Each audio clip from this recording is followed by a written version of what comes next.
अंतर्राष्ट्रीय सहकारिता वर्ष की सबसे पहले मैं आप सबको बधाई देता हूं। और इस वर्ष में हमने जो संकल्प लिया है, ले रहे हैं आगे बढ़ने का, मैं मेरी ओर से आप सबको शुभकामनाएं भी देता हूं। कोऑपरेटिव, अर्बन कोऑपरेटिव बैंक्स, मैं ये कहूँ कि इस दुनिया को अगर बैंकिंग सिखाई है तो इस सहकारिता ने सिखाई है, कोऑपरेटिव ने सिखाई है। घर के मोहल्ले से शुरू हुई और आज इंटरनेशनल लेवल पे बैंकिंग हो रही है। यह जो विस्तार हुआ है इसके मूल रूप में हमारी कोऑपरेटिव रही है। स्ट्रक्चर्ड वे से लास्ट 120 साल से हम लोग अर्बन कोऑपरेटिव बैंक्स का अपना इतिहास लिए हुए हैं और हम आगे बढ़ रहे हैं।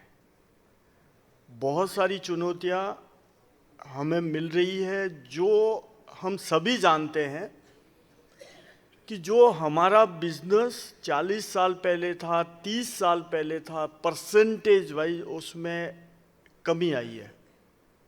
हमारा बिजनेस कॉमर्शियल बैंक ले गई, क्योंकि एक टाइम था जब कॉमर्शियल बैंकों और नेशनलाइज्ड बैंकों का हम ऑल्टरनेट हुआ करते थे कि वहाँ पे हमको जिस पर्पस से अर्बन कोऑपरेटिव बैंक का विकास हुआ, जो नेग्लेक्टेड सेक्टर था समाज का, उनको हम कैटर करते थे और वो हमारे खास एक कस्टमर बेस हुआ करता था। धीरे धीरे उस बेस को नेशनलाइज्ड बैंकों ने, कॉमर्शियल बैंकों ने लिया, लेकिन आज की डेट में सबसे बड़ा जो चैलेंज मिल रहा है वो एनबीएफसी से, स्मॉल फाइनेंस बैंकों से हमें मिल रहा है। हमारा ही कस्टमर बेस था, आज वो हमसे धीरे धीरे जब वो ग्रो करता है तो हमको छोड़ के जाता है। बहुत अच्छी बात बताई कि टेक्नोलॉजी को हमको एडेप्ट करना पड़ेगा। We should be adaptive to the new technology. कि नया आज की डेट में अगर फ्यूचर ग्रोथ की बात करें कोऑपरेटिव सेक्टर के लिए, तो हमें सबसे ज़्यादा फोकस करना पड़ेगा यूथ को। जब रिजर्व बैंक ने 10 साल से ऊपर के बच्चों के लिए भी अकाउंट खोलने की हमें छूट दी है, उसको देखना चाहिए कि जिसके पास जो सबसे पहले पहुंचा वो जिंदगी भर याद रहता है। इसलिए हमें इस नए सेक्टर को, नई जो संभावनाएं दिख रही है, उसके ऊपर भी हमें ज़रूर ध्यान देना चाहिए। 120 साल हो गए, लेकिन आगे 100 साल तक हमें क्या करना है। हम नेफकब के हमारे लीडर्स भी बैठे हैं, आप दूसरे लीडर्स भी बैठे हैं, तो आगे के 100 ईयर्स तक हमें क्या करना चाहिए, उसका एक एक्शन प्लान हमें डिसाइड करना चाहिए। उस एक्शन प्लान में हमें अपनी प्रायोरिटी सेट करनी चाहिए कि हम आगे आने वाले साल में हम क्या कर सकते हैं। हमें हमारा इम्पैक्ट बताना पड़ेगा सोसाइटी को, कम्युनिटीज़ को, कि हमारी वजह से हमारे इतने लोगों को हमने आगे बढ़ाया है, हमारे इंडस्ट्रीज का बैकअप दिया है, सपोर्ट दिया है, और उसकी वजह से इतने लोग आगे आ पाए हैं। और हम आज भी नए लोगों को जो सपोर्ट दे रहे हैं वो दूसरी बैंकें नहीं देती है। हमारा प्रभाव जो है वो कम्युनिटीज़ को बताना पड़ेगा। फिर हमारी रीच बढ़ानी पड़ेगी, दूसरे सेक्टर में रीच बढ़ानी पड़ेगी। हमारे नए पार्टनर्स देखने पड़ेंगे, जैसे फिनटेक कंपनी हमारी पार्टनर्स बन रही है आज की डेट में। उसी तरह से हम लोग, ये तो अच्छी बात है कि ऐसे आयोजन अब कंटिन्यूसली होते रह रहे हैं, उसकी वजह से हम आपस में मिलके ये बातें कर रहे हैं। बहुत अच्छा एक सहयोग बन रहा है कि हम लोग आपस में मिलके बात एक दूसरे के बारे में, एक दूसरे की प्रोग्रेस के जो एग्जाम्पल सुनते हैं वो एक दूसरे से डिस्कस करते हुए हम लोग मोटिवेट होते हैं। दूसरी बैंकों में हम लोग कैसे उनके प्रोडक्ट को हमारे यहाँ पे लागू करें ये सीखते हैं।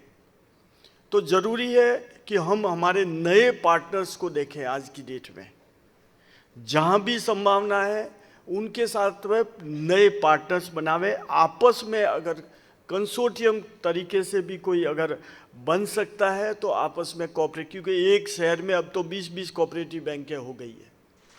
तो ज़रूरी है कि अगर ऐसे कोई ज़रूरत पड़े तो हम कंसोर्टियम के माध्यम से इसका बेनिफिट उठावें। और आगे अगर हम ये देखें, एडेप्ट सबसे मोस्ट इम्पोर्टेंट बात है। We must be adaptive to the new technology and new environment. जो नए लोग आ रहे हैं, नई जनरेशन्स आ रही है, नए संभावनाएं आ रही है। आज की डेट में जो जीडीपी ग्रोथ कर रही है, $5 ट्रिलियन की हम बात करते हैं, तो उसमें हमारी संभावनाएं बहुत ज़्यादा बढ़ रही है। एमएसएमई में भी हम देखें तो एमएसएमई भी हमारे लिए बहुत अच्छी गुंजाइश पैदा हो रही है। तो हमें ये देखना है कि हम नए एनवायरनमेंट में हम अपने आप को कैसे चेंज करें। आरबीआई की तरफ से हमारे कंप्लाइंसेस के बारे में, एनपीसीआई के लिए भी हमारे रोज़ के सर्कुलर्स आ रहे हैं। टेक्नोलॉजी में भी हमें रोज़ के चैलेंजेस आ रहे हैं। तो हमें एडेप्टिव होना पड़ेगा, जल्दी से जल्दी, जितना जल्दी हो सके सारे नए सेक्टर को देखना पड़ेगा। नए जो कस्टमर हमारे साथ में जुड़ सकते हैं, और स्पेशली यूथ के लिए हमारी स्कीम बननी चाहिए। वो वेट नहीं कर सकते हैं, वो लोग 2 दिन भी वेट नहीं कर सकते हैं। उनको तो आज सुबह अगर बात कही तो शाम तक उनका लोन पास चाहिए। एग्रीमेंट ऑनलाइन हो गया, आगे ऑनलाइन पैसा ट्रांसफ़र हो गया, ये हो गया, वो टाइम आया है। और अगर हम लोग साइन कराने के लिए इधर उधर उनको बुलाते रहे या अपन लोग उनको भेजते रहे हमारे स्टाफ को, तो गई बात। तो ये सारी चीज़ें हैं, बहुत ज़्यादा चेंजेस हो रहा है। मैं समझता हूँ कि हम सब मिलके इस बातों पे विचार करेंगे और कंटिन्यूसली हम इस चीज़ को आगे बढ़ाएंगे। पुनः मैं अपनी ओर से बहुत बहुत शुभकामना देता हूँ। Thank you very much.